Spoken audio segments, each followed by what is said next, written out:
Mac Faulkner led the Cardiff Devils onto the ice on a Wednesday night. Elite League hockey action at the House of Steel.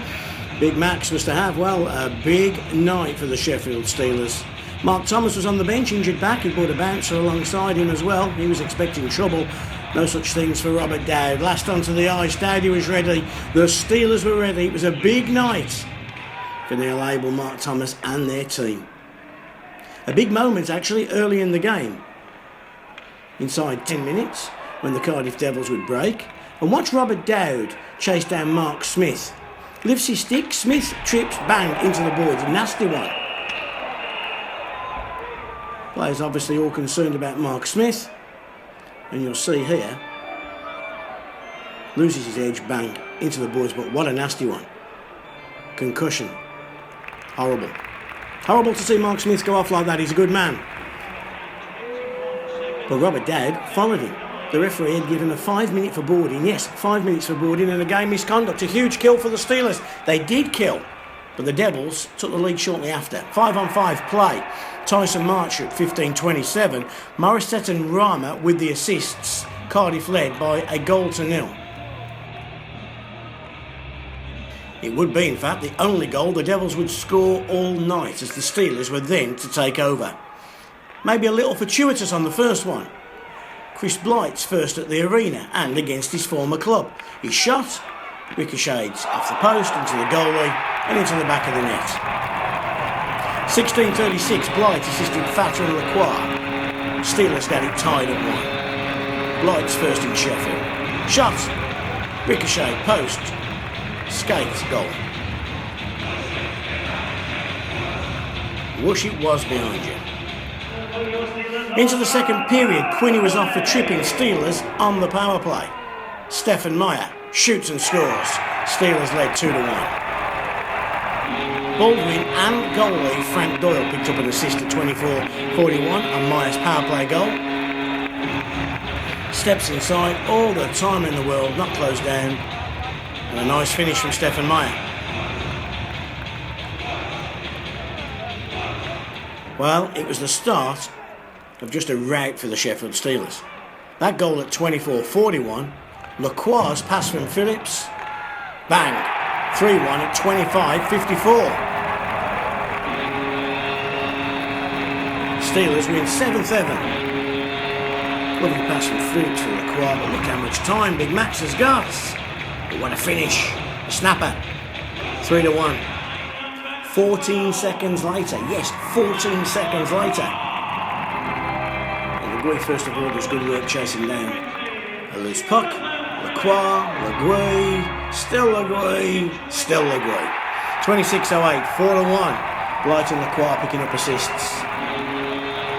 Sheffield had the game wrapped up at 26:08.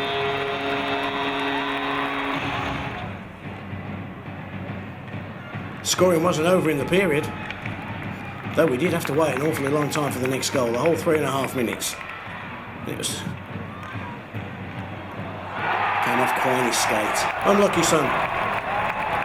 Given to Lacroix, assisted Legui and Blight. 5-1, 29-27. Nothing young Quinney can do about that. It just happens. But the Steelers 5-1 up. And it was like all the bad luck the Steelers had been having for weeks and weeks and weeks was coming out, and the Sheffield Steelers were making hay. Legui, keep your eye on Sergeant Tim Spencer just behind him. Nice little drop pass from Leggy. Again, no back pressure at all on Spencer. But Marsh coming in. 6-1, 33-47.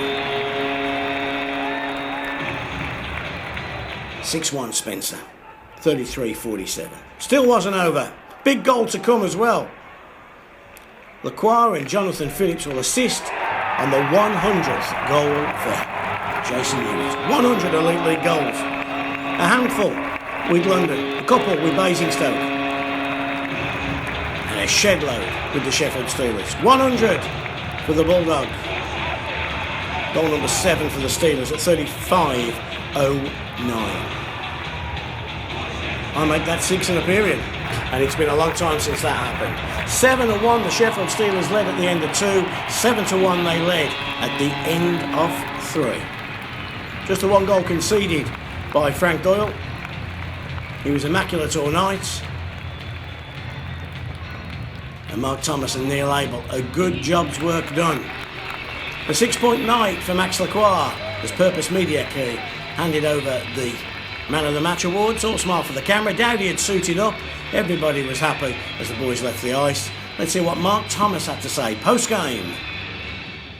Mark, what a game, what a night. Everybody seemed pretty relaxed and played very well, didn't they? Yeah, it's something we've talked about over the last week, just to try and go out there, keep everything simple and try and enjoy it. Obviously last night was a difficult one, but I think tonight it really came out and obviously it showed in the scoreline. Let's just talk about you for a second. Obviously in the suit rather than in the uniform. The back's been playing you up. You really shouldn't have played last night, should you? No, I probably shouldn't have played last night. It's been something that's been dragging on for a fair few weeks now, and obviously with the league gone now, it seems like it's a pretty good time just to get a little bit of rest and let the physios, try and get it better and stuff like that. But yeah, that's why I'm in a suit, I guess.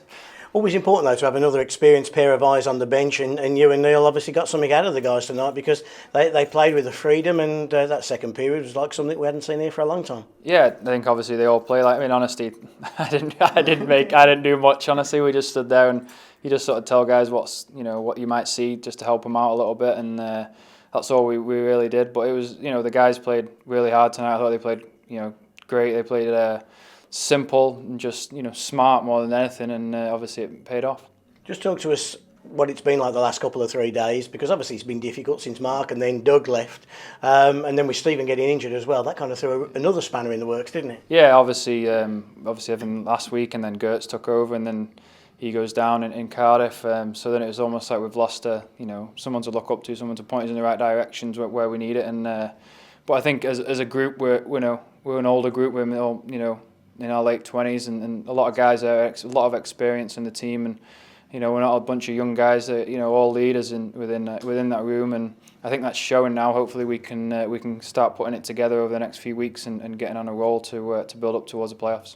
Would the players be happy with it staying like this for the rest of the year, or would they like a coach in place fairly soon? Yeah, I think obviously ideally you want to have a coach, someone who can point out certain things and bring in a structure. We have an easy kind of structure at the moment, but nothing's set in stone. Whereas if we had a head coach, obviously he'll probably come in and set some stuff in stone that will benefit us eventually. So yeah, I think it would be in the best interest to have a head coach.